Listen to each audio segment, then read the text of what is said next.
And hey guys, Teen Fashion Tips here. Welcome back to another video. So today what I want to talk about is some fitness mistakes that you're making.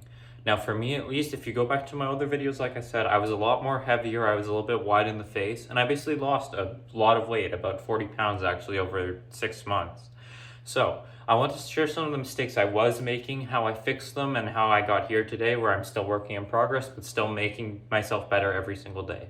So the first tip is your calories. Now, it's obvious that you need to be in a caloric deficit to lose weight. It's just energy in, energy out. So if you eat less than you burn, you'll gain weight. If you eat less and you exercise more, your body uses more calories, meaning you lose weight. But if you're eating more and burning less, that means that you're just going to gain weight because your body is just storing the extra calories as weight and fat. So the first thing you have to watch out for is actually counting your calories. There's a little bit of counting your calories just normally, just like, oh, this chicken breast has 220 calories, this bread has 150. But actually counting your calories is where it matters. Because if you even cook with oil with your chicken, that's another 120 calories. And if you're cutting, you might only have 1,500 calories a day, and 10% of that was oil that you used to cook your chicken in. Another thing that people usually do is they'll over or underestimate serving sizes. Is if it says half a cup and you put a bowl, well, that's not a half a cup, that's a giant bowl that could be triple the calories that you wanted. Or for example, trying to think of another perfect example would be like chips and cracker chips even. They were meant to be healthy, but I could only have 10 of them for 220 calories.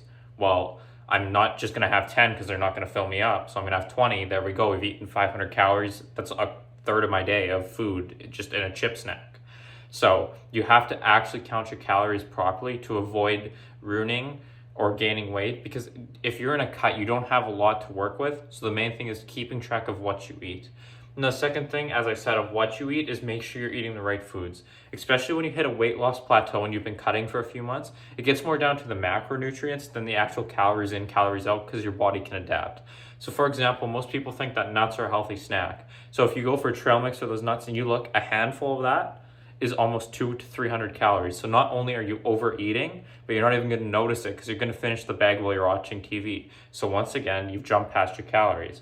Another thing is you could eat McDonald's technically every day if you just ate a Egg McMuffin for lunch, breakfast, dinner every single day, and you would be under your caloric goal and lose weight, but you will feel terrible, you have too much salt, and you will probably die eventually. The main thing is, even though we talk about calories in, calories out, those nutrients you get from your food is what keeps you going, keeps you from keeping your muscle, keeps you skinny, helps you burn fat, so you don't just turn into a stick with fat and end up being skinny fat. So that's the main thing you have to watch, is also not just how much you eat, but also what you eat, especially in the later stages of a cut. Because for me at least, before I would just eat normal stuff and breads and stuff, eating those refined carbs and stuff, I would be hungry again, I would be starving, dealing with cravings, and I would also just retain weight in water, and it didn't work as well until I started switching to natural, non-processed foods. The third and final thing, of course, is exercise. So you always want to be doing cardio to help you burn calories, but you also need to weight train. A cool thing is that when you build muscle in your body, it burns more calories just in resting. Every pound of muscle you add is going to burn like 20 more calories. So if you're going to cut, make sure you don't lose all your muscle, because then your body just adapts to it and you're going to have to cut even harder and starve yourself even more, which you don't want to do. So incorporating, usually I try and every day walk 10,000 steps and do a couple times a week normal cardio. Then the rest is just light weightlifting in that, because I don't have a lot of energy because I'm in a cut and I don't use pre-workout.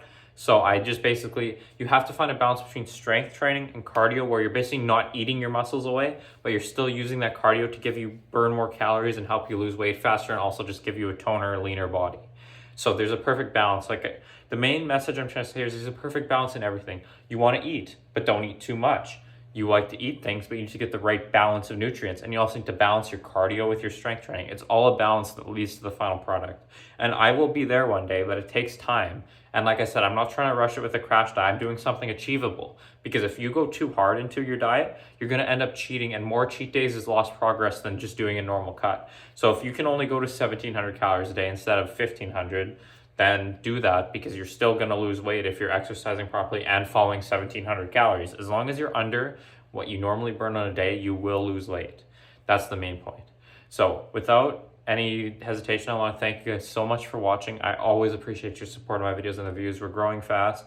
Again, we're working on, now we have a higher quality camera. So next we need lighting, setup, and a tripod. So we've got the camera. Now we need editing, setup, tripod, that kind of stuff. Background music, all those edits. Anyways, thank you guys so much for watching, and Teen Fashion Tips out.